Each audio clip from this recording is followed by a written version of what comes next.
और आइए शुरू करते हैं न्यूज पथ पर सफर। सबसे पहले आपको दिखाते हैं ऐसी तस्वीरें जिनका जिक्र सरे रहा है। ये तस्वीरें सुर्खियों में भी है और सोशल मीडिया पर भी है। इनसे आपका बाखबर होना बेहद जरूरी है क्योंकि चौराहे पर इन्हीं की चर्चा है। चंडीगढ़ मेयर चुनाव का रिजल्ट आते ही सुर्खियां बटोरने लगा। चुनाव में बीजेपी के उम्मीदवार मनोज सोनकर की जीत के बाद सदन में हंगामा शुरू हो गया। ये तस्वीरें उसी की हैं। इसमें पार्षद एक दूसरे को धक्का देते हुए दिख रहे हैं। फिर आखिर में बीजेपी नेता विक्ट्री का साइन करते हुए दिखाई दे रहे हैं। कांग्रेस और आप पार्षदों ने बीजेपी पर धोखाधड़ी करने और चुनावी प्रक्रिया का पालन नहीं करने का आरोप लगाया। दरअसल इस चुनाव में बीजेपी को कुल 16 वोट मिले, जबकि 12 वोट इंडिया गठबंधन को मिले हैं, जबकि 8 वोटें काउंटिंग में शामिल नहीं की गई। इन 8 वोटों को लेकर ही कांग्रेस और आम आदमी पार्टी बीजेपी पर फर्जीवाड़े का आरोप लगा रही है।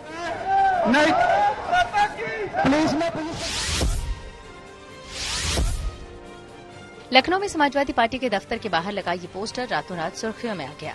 इस पोस्टर में जिस तरह से बिहार के मुख्यमंत्री नीतीश कुमार और एसबीएसपी के अध्यक्ष ओम प्रकाश राजभर पर खुलेआम टिप्पणी की गई, उसने सबका ध्यान खींचा। हालांकि सुर्खियों में आने के बाद देर रात को ये पोस्टर हटा लिया गया। ये पोस्टर समाजवादी युवजन सभा के पूर्व प्रदेश सचिव आशुतोष सिंह की ओर से लगाया गया था। योग गुरु रामदेव भी अब मैडम तुसाद म्यूजियम में दिखेंगे। उनका भी मोम का पुतला बनाया गया है। दिल्ली में कार्यक्रम के दौरान उनके मोम के पुतले का अनावरण किया गया। इस दौरान बाबा रामदेव भी मंच पर मौजूद रहे। उन्होंने मंच पर पुतले की तरह पोज देकर भी दिखाया। अयोध्या से आई ये तस्वीरें जाति, धर्म और मजहब से ऊपर उठकर साथ चलने का संदेश दे रही हैं। ये सब मुस्लिम समुदाय के लोग हैं जिन्होंने अयोध्या में रामलला के दर्शन किए। खास बात यह है कि ये लोग लखनऊ से अयोध्या तक पैदल चलकर आए हैं। इनका जत्था 25 जनवरी को लखनऊ से निकला था, जो 30 जनवरी को अयोध्या पहुंचा। इनमें से कुछ ऐसे हैं जो भगवान श्री राम को अपना पूर्वज मानते हैं। भारत के वो जो है बड़ी हस्ती है, कह लीजिए भगवान राम है, तो हम लोग के पूर्वज वो भी हुए, तो हम लोग उसमें जा रहे हैं उनके सम्मान है, मान सम्मान को बढ़ाने के लिए, अपने हिंदू भाइयों को सबक देने के लिए कि हमारे हिंदू भाई ये ना समझे कि हमसे वो अलग है। एकता का संदेश है। आज राष्ट्रीय मुस्लिम मंच के बैनर तले एकता का संदेश जाए, पूरा बोल्ड में जाएगा। आज झारखंड के राज्यपाल सीपी राधाकृष्णन ने महात्मा गांधी की पुण्यतिथि पर उन्हें खास अंदाज में श्रद्धांजलि दी। राज्यपाल इस मौके पर चरखे से सूत काटते नजर आए। हालांकि ये चरखा पारंपरिक चरखे से थोड़ा अलग नजर आया। तेलंगाना के विकाराबाद में ट्रेन और प्लेटफॉर्म के बीच मुश्किल में फंसे एक शख्स को बचाने का वीडियो सामने आया। दरअसल ये शख्स चलती हुई ट्रेन में चढ़ने की कोशिश कर रहा था, लेकिन पांव फिसलने की वजह से गिर पड़ा और प्लेटफॉर्म और ट्रेन के बीच फंस गया। ट्रेन की रफ्तार तेज होने की वजह से शख्स की जान खतरे में नजर आ रही थी। तभी वहां खड़े एक शख्स ने इसकी सूचना रेलवे के अधिकारियों को दी, जिसके बाद तुरंत ट्रेन रुकवाई गई और आरपीएफ की मदद से शख्स को बाहर निकाल लिया गया। तो तेज रफ्तार खबरों के बीच ये जरूरी खबरें छूट न जाए, इसलिए सीधे आपको लिए चलते हैं धनबाजार। हफ्ते के दूसरे कारोबारी दिन शेयर बाजार में भारी गिरावट देखी गई। सेंसेक्स 802 अंक फिसलकर 71,140 पर बंद हुआ। वहीं निफ्टी भी 215 अंक गिरकर 21,522 पर पहुंच गया। इस दौरान बैंकिंग, कोल समेत कई सेक्टरों के शेयरों में गिरावट रही। दिल्ली सराफा बाजार में सोना 200 रुपए महंगा हुआ। इसके साथ ही अब दिल्ली में 10 ग्राम सोने की कीमत बढ़कर 63,300 रुपए हो गई। सोने के साथ साथ चांदी की कीमत में भी उछाल देखी गई। चांदी 300 रुपए चढ़कर 76,700 रुपए पर बंद हुई। जापान की कार मेकर कंपनी टोयोटा लगातार चौथे साल दुनिया की सबसे ज्यादा गाड़ियां बिक्री करने वाली कंपनी बन गई है। एक रिपोर्ट के मुताबिक साल 2023 में टोयोटा की 1 करोड़ से ज्यादा गाड़ियों की बिक्री हुई है, जबकि कार बिक्री के मामले में दूसरे नंबर पर रही जर्मन कंपनी फॉक्सवैगन है, जिसने पिछले साल करीब 92 लाख कारें बेची हैं। बजाज ऑटो देश की पहली सीएनजी बाइक लॉन्च करने की तैयारी में है। कंपनी ने हाल ही में इस बाइक की टेस्टिंग की थी, जिसके बाद माना जा रहा है कि कंपनी बजाज सिटी या फिर पल्सर की सीरीज में सीएनजी बाइक लॉन्च कर सकती है। माना जा रहा है कि बजाज ऑटो इस साल के अंत तक अपनी पहली सीएनजी बाइक लॉन्च कर सकती है। खबरों के एक्सप्रेस वे से आगे रुक करते हैं सियासी ढाबे का, जहां आज की सबसे दिलचस्प खबर मौजूद है। चुनाव सामने है और विपक्ष की मुश्किलें खत्म होने का नाम नहीं ले रही। नीतीश के जाने से निराशा तो होगी, अब ईडी ने भी शिकंजा कस दिया है। लालू यादव के बाद आज तेजस्वी से ईडी ने पूछताछ की। वहीं झारखंड के सीएम हेमंत सोरेन पर भी गिरफ्तारी की तलवार लटक रही है। कुल मिलाकर इंडिया गठबंधन के लिए अच्छे संकेत नहीं है।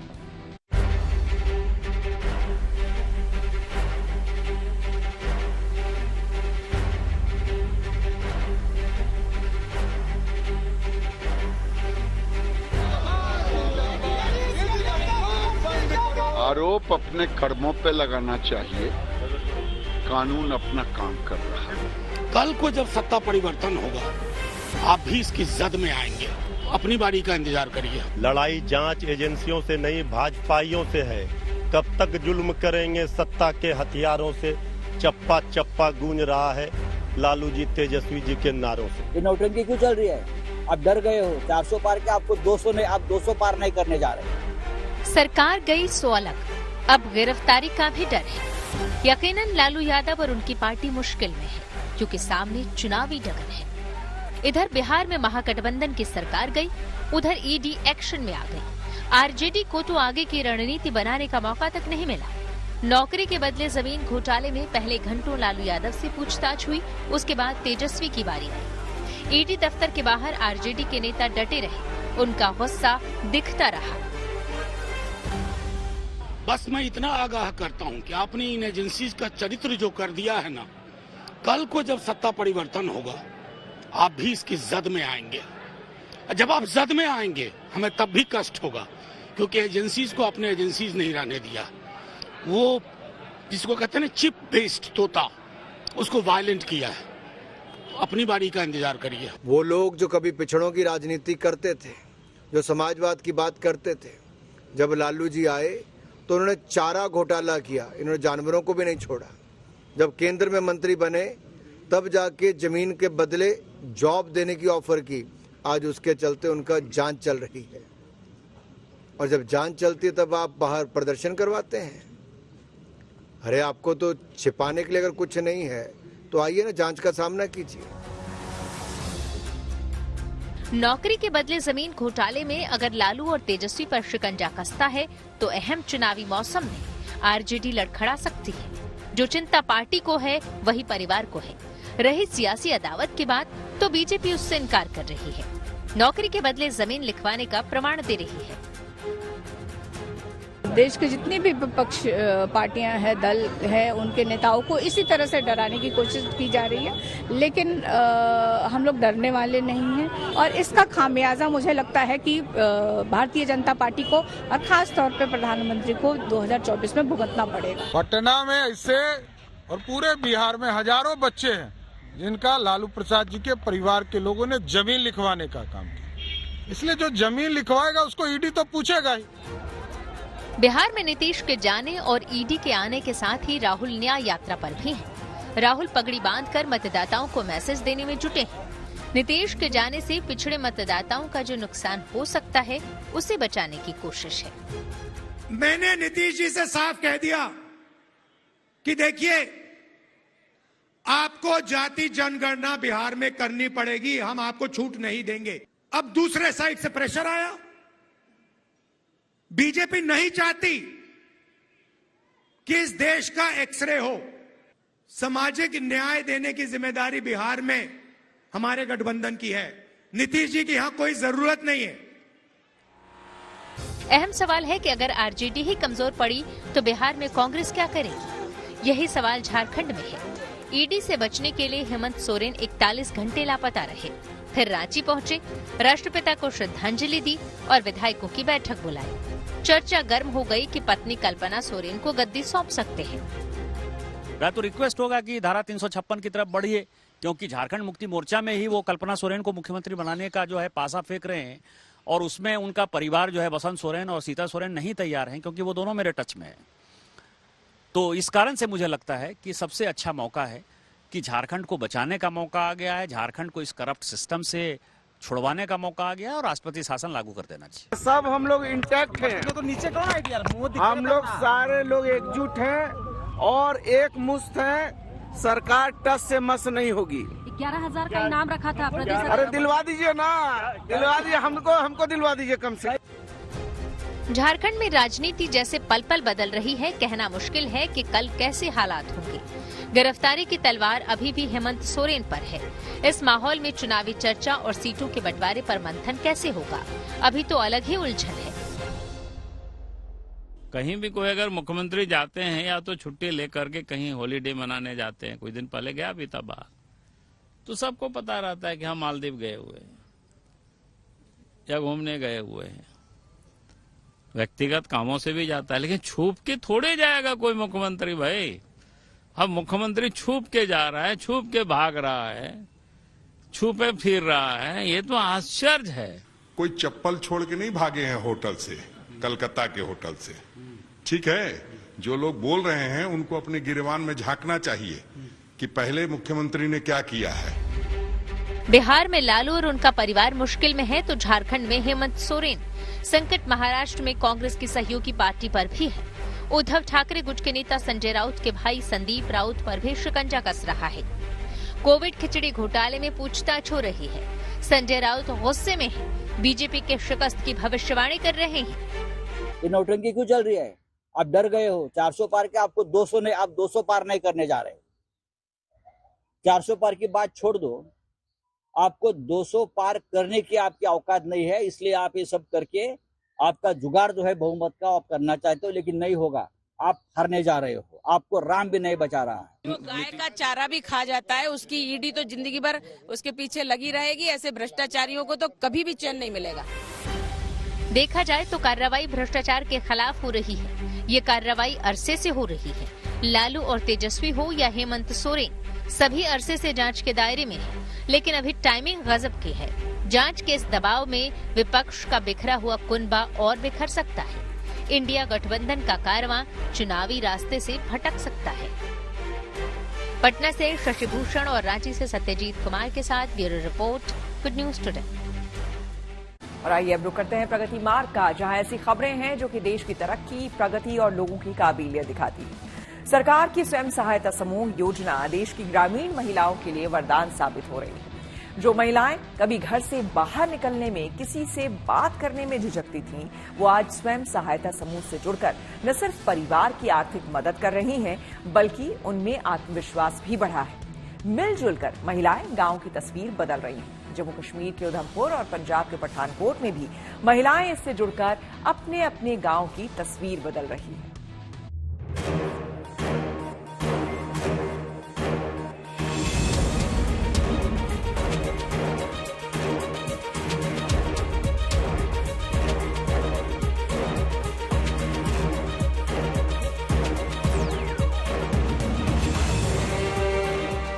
हाथ से हाथ मिले तो तस्वीर बदलती है।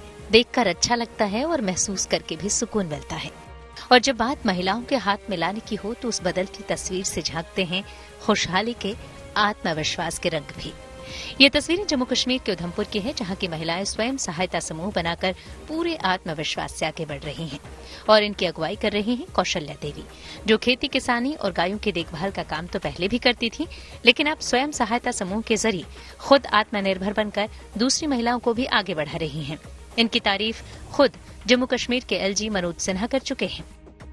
2013 से मैं इस स्कीम में जुड़ी हुई थी और मुझे ये खुशी हुई कि एलजी साहब ने आवाम प्रोग्राम में मेरा नाम लिया कि मैंने बहुत अच्छा काम किया। मुझे बहुत ज्यादा जुनून हुआ इस बात का कि मेरे साथ बहुत सारी लेडीज जुड़ी हैं, वो सारी मेरे को बोल रहे हमें भी आगे ले जाओ, आगे बढ़ाओ, हम भी काम करेंगे, हमारा भी नाम बढ़ेगा।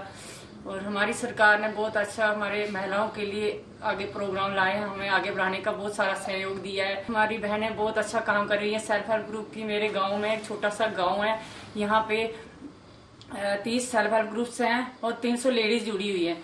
आज हम बहनें जुड़कर अपने सारे इकट्ठे होकर एक कलाड़ी पनीर का काम कर रहे हैं। छोटा सा प्रोडक्ट तैयार किया हमने यहाँ पे और बहुत सारी खुशी हुई हमें। कौशल्या बताती हैं कि उनके गांव में साल 2013 में सेल्फ हेल्प ग्रुप की शुरुआत हुई। तब से लेकर अब तक गांव में करीब 30 सेल्फ हेल्प ग्रुप हैं, जिससे करीब 300 महिलाएं जुड़ी हैं। पहले उनके मन में भी झिझक थी, लेकिन जब एक बार इस ओर कदम बढ़ाया तो फिर आत्मविश्वास बढ़ता गया। आसपास की महिलाओं ने भी जोड़ने की इच्छा जताई, फिर तो कारवां बढ़ता गया। अब आसपास की महिलाओं ने मिलकर पनीर बनाने का छोटा सा उद्योग शुरू किया है, जिससे इन्हें न सिर्फ आमदनी होती है बल्कि बहुत कुछ करने का आत्मविश्वास भी बढ़ा है। हमारे गांव की महिलाएं पहले बेचारी घर में ही खाना बनाती थी, छोटा मोटा घर में ही यही खाना बनाने का ही काम करना था, कोई बात का पता ही नहीं था उनको कि हम भी कुछ कर सकते हैं। वैसे ही मैं भी थी 2013 से पहले, तो मुझे कोई पता नहीं था कि मैं भी कुछ कर पाऊंगी जिंदगी में। ऐसे गांव की घर की ऐसे बात करना नहीं आती थी, डर लगता था बात करने में भी। जब 2013 से बाद हमारे ग्रुप से यहाँ सेल्फ हेल्प ग्रुप बने हुए हैं, तब से मैं इन ग्रुप्स में जुड़ी हुई हूँ, आगे बढ़ी हूँ। मुझे आज बहुत हिम्मत आई है, आगे मुझे आवाम में पब्लिक में इज्जत मिल रही है इस काम में, और मैंने अपने 2-3 कारोबार भी अच्छे से चला रही हूँ। पहले हम तो गांव का ही काम करते थे, घर का काम करते थे, और अभी तो हम दूध का भी काम कर रहे हैं। हमें भैंस भी रखी है, गाय भी रखी है, और दुकान भी करती हूँ मैं। ऐसे काम दूध का भी करते हैं, और उधमपुर में पहले जाना पड़ता था, हम तो अभी गांव में ही लगाते हैं दूध। न सिर्फ उधमपुर बल्कि पंजाब के पठानकोट की महिलाओं के लिए भी स्वयं सहायता समूह वरदान बन गया है। तस्वीरें पठानकोट के नीम पहाड़ी इलाके की धारकला की है, जहां महिलाओं के कई सेल्फ हेल्प ग्रुप चल रहे हैं। इनमें महिलाएं पारंपरिक मसाले, आमचूर, आम पापड़ जैसे खाने पीने का सामान हाथों से तैयार करती हैं। इनके द्वारा बनाए गए सामान को कई कंपनियां भी खरीदती हैं। एक ग्रुप में कभी कभी 12-15 भी हो जाते हैं, कभी कभी 10 होते हैं। तो इस तरह से लेडीज़ जो है पैसे अपने 100 रुपये इन्वेस्ट करके तो पैसे इकट्ठे करके अपनी ज़रूरतें पूरी करती हैं और अपना छोटा मोटा कारोबार शुरू करती हैं, जिससे उनको अब बहुत फ़ायदा होता है घर बैठे। जो हम ग्रुप चला रहे हैं उसमें हम 100 रुपया जमा करवाते हैं हर महीने में। तो जैसे हमारी 10 लेडीज़ हैं तो हमारा 1000 रुपया जमा होता है बैंक में। तो उस पैसे को हम 10 लोग हैं ना, जिसको भी ज़रूरत पड़ती है हम निकाल लेते हैं और अपनी ज़रूरत पूरी कर लेते हैं। जम्मू कश्मीर का उधमपुर हो या पंजाब का पठानकोट, यहाँ की महिलाएं स्वयं सहायता समूह से जुड़कर सरकार की इस योजना का भरपूर लाभ उठा रही हैं, जिसका मकसद ग्रामीण महिलाओं को सशक्त करना है। पठानकोट से पवन सिंह के साथ bureau report, good news today. News पथ के सफर में अब सोशल अड्डा का रुख करते हैं, जहां आज बात होगी लड़कियों की शादी की उम्र पर। केंद्र सरकार देश में लड़के और लड़कियों के बीच समानता लाने के लिए लगातार प्रयास कर रही है। इसी दिशा में लड़कियों की शादी की उम्र बढ़ाने पर विचार चल रहा है। प्रस्ताव है कि लड़कियों की शादी की उम्र 18 से बढ़ाकर 21 कर दी जाए। अभी कानूनी तौर पर शादी के लिए लड़कों की उम्र 21 और लड़कियों की उम्र 18 तय है। लड़कियों की उम्र बढ़ाने संबंधी विधेयक पर संसदीय समिति को रिपोर्ट पेश करने के लिए कहा गया है, जो कि अब मई में अपनी रिपोर्ट देगी। मीडिया रिपोर्ट के मुताबिक राज्यसभा के सभापति ने बाल विवाह निषेध संशोधन विधेयक 2021 की जांच के लिए शिक्षा, महिला, बच्चे, युवा और खेल विभाग से संबंधित संसदीय स्थायी समिति को 4 महीने की अवधि के लिए अतिरिक्त समय दिया है। इससे पहले भी संसदीय समिति को अपनी रिपोर्ट को अंतिम रूप देने के लिए 3 महीने का एक्सटेंशन दिया जा चुका है। बाल विवाह निषेध संशोधन विधेयक 2021 लोकसभा में दिसंबर 2021 में पेश किया गया था। इसके बाद इसे राज्यसभा सचिवालय के तहत कार्य करने वाली शिक्षा, महिला, बच्चे, युवा और खेल संबंधी स्थायी समिति के पास भेजा गया था। विधेयक पेश करने के तुरंत बाद महिला एवं बाल विकास मंत्री स्मृति ईरानी ने लोकसभा अध्यक्ष से विधेयक को विस्तृत जांच के लिए स्थायी समिति को भेजने का अनुरोध किया था। स्मृति ईरानी ने सदन को बताया था कि सरकार पुरुषों और महिलाओं के बीच समानता लाना चाहती है। उन्होंने बताया था कि विधेयक में सभी मौजूदा कानूनों को रद्द करने का भी प्रावधान है, जो विवाह के संबंध में किसी भी रीति रिवाज सहित सभी मौजूदा कानूनों को खत्म करने का प्रयास करता है। देश में लड़के लड़कियों की शादी की उम्र एक जैसी यानी कि 21 साल किए जाने के बिल को लेकर हमने कुछ लोगों से बात की और उनकी राय जानी। 21 होनी चाहिए, क्योंकि देखिए किसी का 18 किसी का भी एज होता है, तो कोई भी फीमेल इंटर पास होती है उस समय, और 21 तक कम से कम फीमेल अपना ग्रेजुएशन कर लेंगी, तो 21 मेरे हिसाब से एक अच्छा निर्णय होना चाहिए, जिसमें कि फीमेल को एजुकेशन के लिए एक अच्छा है ये। मैं तो यही कहना चाहूंगा कि 21 minimum, today's at the rate 21 minimum, क्योंकि 21 साल तक दे आर वो प्रैक्टिकली फेमिलियर हो जाती हैं कि व्हाट इज द इन्वायरमेंट, कैसा इन्वायरमेंट है, how they are living their life, कहाँ उनके लिए आसानी होगी, कहाँ उनके लिए आसानी नहीं होगी, और किस प्रकार से वो अपने जीवन को आगे व्यतीत कर सकते हैं अच्छे प्रॉपरली ढंग में, जहाँ पे वर्ल्ड उन्होंने देख लिया है। तो मेरे हिसाब से 21 मिनिमम, ताकि उनको आगे कोई भी परेशानी नहीं हो, कोई भी लॉ की वजह से या किसी की वजह से परेशानी। मुझे लगता है कि 21 हो जानी चाहिए, क्योंकि लड़कियों को भी तो मौका मिलना चाहिए अपने कदम, जैसे अभी हो रहा है कहीं पर भी कि 18 साल तो सरकार ने बोल तो दिया था, लेकिन उससे पहले भी 15 साल 14 साल में भी लड़की लोग का अभी भी शादी हो जा रहा है। कहीं कहीं हम देख भी सकते हैं, नहीं भी देख सकते हैं, लेकिन वो नियम एकदम लागू हो, इसे लागू ही नहीं होना चाहिए। वो देखना भी होगा कि कहाँ वो नियम चल रहा है कि नहीं। आपके हिसाब से 21 उम्र होनी चाहिए? हाँ जरूर, मेरे हिसाब से तो शादी की डेट होनी चाहिए कम से कम, ज्यादा नहीं तो 23-24 साल। अच्छा, मतलब फिर 21 में आपको ठीक है? क्योंकि हाँ, 21 में मेरे को ठीक है। 21 में अगर कर लेंगे, क्योंकि पहली बात तो अपना फ्यूचर होना चाहिए, अगर फ्यूचर नहीं तो कुछ नहीं। फ्यूचर होगा तो जब भी देख सकते हैं, क्योंकि किसी लड़के पे डिपेंड नहीं हो सकते ना हम, क्योंकि आगे जाके कोई सही मिलता है, कोई गलत मिलता है। तो आपको लगता है कि 18 साल में आप इतने सक्षम नहीं होते, सोच मतलब आप सिर्फ छोटे ही होते हैं, छोटे ही होते हैं उसमें हम। तो मेरे हिसाब से तो 21 साल एज ठीक है। 21 तो हो जानी चाहिए, तो सही है ना। 18 में बच्चा कहाँ मैच्योर हो पाता है इतना, 21 में तो फिर भी थोड़ा बहुत तो हो ही जाएगा ना, 18 में तो नहीं हो पाता मेरे हिसाब से। वो सब बच्चे पढ़ रहे हो 12th में, बच्चे पहुँचते हैं 18 में, क्या शादी क्या कुछ। बहुत फायदेमंद रहेगा, हेल्थ इशू कम होंगे और लड़कियों को समझदारी आएगी कि किस एज में, जैसे एज बढ़ती है वैसे वैसे इंसान की मैच्योरिटी लेवल बढ़ता है, तो उसके अकॉर्डिंग अच्छा होगा। सबसे पहले शादी की सही उम्र, लड़कियों को अपने पैरों पे बिल्कुल स्टैंड होना चाहिए, उसके बाद ही लड़कियों की शादी करनी चाहिए। हाँ, बालिग की जहाँ तक बात है, 18 की जगह 21 की एज बिल्कुल सही। चंडीगढ़ मेयर चुनाव का मामला पहुंचा हाईकोर्ट। आइए सीधे आपको लिए चलते हैं न्यूज एक्सप्रेसवे पर, जहां देश से जुड़ी कुछ और जरूरी खबरें कर रही हैं आपका इंतजार। पिछले सत्र में निलंबित 146 सांसद भी बजट सत्र में हिस्सा ले सकेंगे। संसदीय कार्य मंत्री प्रहलाद जोशी ने कहा कि सभी सांसदों का निलंबन वापस ले लिया गया है। इसे लेकर सरकार ने लोकसभा और राज्यसभा से अनुरोध किया था, जिस पर दोनों सदनों के अध्यक्ष सहमत हो गए हैं। संसद के पिछले सत्र के दौरान 146 विपक्षी सांसदों को सदन में तख्तियां लाने और बार बार संसदीय कार्यवाही में बाधा डालने के लिए निलंबित कर दिया गया था। बुधवार से बजट सत्र शुरू हो रहा है। इससे पहले सरकार की ओर से आज सर्वदलीय बैठक बुलाई गई। काफी आंख मिचौले के बाद झारखंड के मुख्यमंत्री हेमंत सोरेन आखिरकार सामने आ गए। मंगलवार को वो रांची में अपने आवास पर पहुंचे और वहां उन्होंने विधायकों के साथ बैठक भी की। सोरेन को 31 जनवरी यानी कल ईडी के सामने पेश होना है। इस बीच ईडी ने हेमंत सोरेन के दिल्ली आवास पर छापेमारी की, जिसमें 36 लाख रुपए नकद और कुछ दस्तावेज भी बरामद हुए हैं। ईडी ने उनके आवास से BMW कार भी जब्त कर ली। चंडीगढ़ मेयर चुनाव के नतीजों का मामला हाईकोर्ट पहुंच गया। आम आदमी पार्टी ने रिजल्ट में फर्जीवाड़े का आरोप लगाया है और इसके खिलाफ हाईकोर्ट में अपील की है। अब इस पर कल सुनवाई होगी। चंडीगढ़ मेयर चुनाव में बीजेपी ने 4 वोटों से जीत हासिल की है। कांग्रेस सांसद राहुल गांधी बिहार के पूर्णिया में किसानों से मिले। इस दौरान वो ठेठ देसी अंदाज में नजर आए। वो देसी अंदाज में सर पर गमछा बांधे किसानों के बीच घाट पर बैठे और उनकी बातें सुनी। उन्होंने मोदी सरकार पर निशाना साधते हुए कहा कि सरकार किसानों के दिल से डर दूर नहीं कर पा रही है। किसानों का सरकार से भरोसा उठ गया है।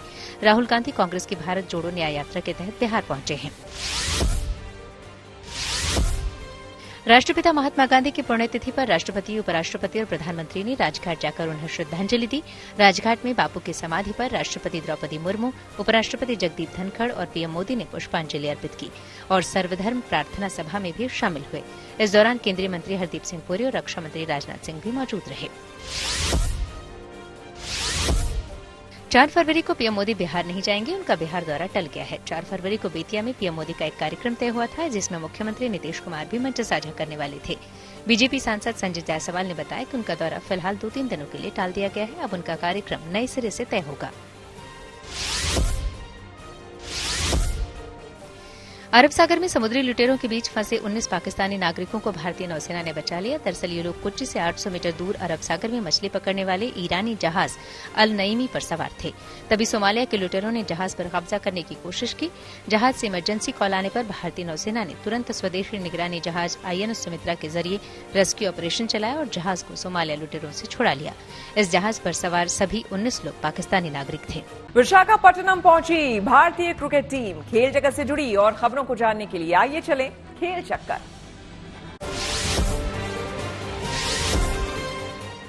भारतीय क्रिकेट टीम विशाखापट्टनम पहुंच गई है। यहां 2 फरवरी से इंग्लैंड के खिलाफ दूसरा टेस्ट मैच खेला जाएगा। एयरपोर्ट के बाहर फैंस ने भारतीय और इंग्लिश टीम के खिलाड़ियों का जोरदार स्वागत किया। 5 मैचों की टेस्ट सीरीज में इंग्लैंड 1-0 से आगे है। ऐसे में विशाखापट्टनम में भारतीय टीम सीरीज में बराबरी के इरादे से उतरेगी। इंडोनेशिया के बाली में एशियन क्रिकेट काउंसिल यानी ACC की बैठक हो रही है। ये बैठक बुधवार तक चलेगी। मीडिया रिपोर्ट्स के मुताबिक इस बैठक में ACC अध्यक्ष जय शाह अपने पद से इस्तीफा दे सकते हैं और माना जा रहा है कि जय शाह इसी साल नवंबर में होने वाले ICC चेयरमैन का चुनाव भी लड़ सकते हैं। रांची में राष्ट्रीय ओपन पैदल चाल प्रतियोगिता में पंजाब के अक्षदीप सिंह ने अपना ही रिकॉर्ड तोड़ दिया है। पुरुषों के 20 किलोमीटर वर्ग में अक्षदीप ने 1 घंटे 19 मिनट 38 सेकंड में ये दूरी तय कर पहले स्थान पर रहे, जबकि दूसरे नंबर पर उत्तराखंड के सूरज पंवार रहे। इससे पहले अक्षदीप के नाम 1 घंटे 19 मिनट 55 सेकंड का रिकॉर्ड था। हालांकि पेरिस ओलंपिक के लिए अक्षदीप पहले ही क्वालीफाई कर चुके हैं। भारतीय बल्लेबाज मयंक अग्रवाल की अचानक तबियत बिगड़ गई। कर्नाटक टीम के कप्तान मयंक रणजी मैच खेलकर अगरतला से लौट रहे थे। इसी दौरान एयरपोर्ट पर उन्हें मुंह और गले में तकलीफ होने लगी। इसके बाद मयंक को तुरंत ही अगरतला के अस्पताल में भर्ती कराया गया। रिपोर्ट में बताया गया है कि मयंक को किसी तरह का खतरा नहीं है और फिलहाल उनकी स्थिति बेहतर है। इसी के साथ न्यूज पक में मेरे यानी कि श्वेता झा के साथ फिलहाल इतना ही। देश दुनिया की तमाम पॉजिटिव खबरों के लिए आप देखते रहिए गुड न्यूज टुडे।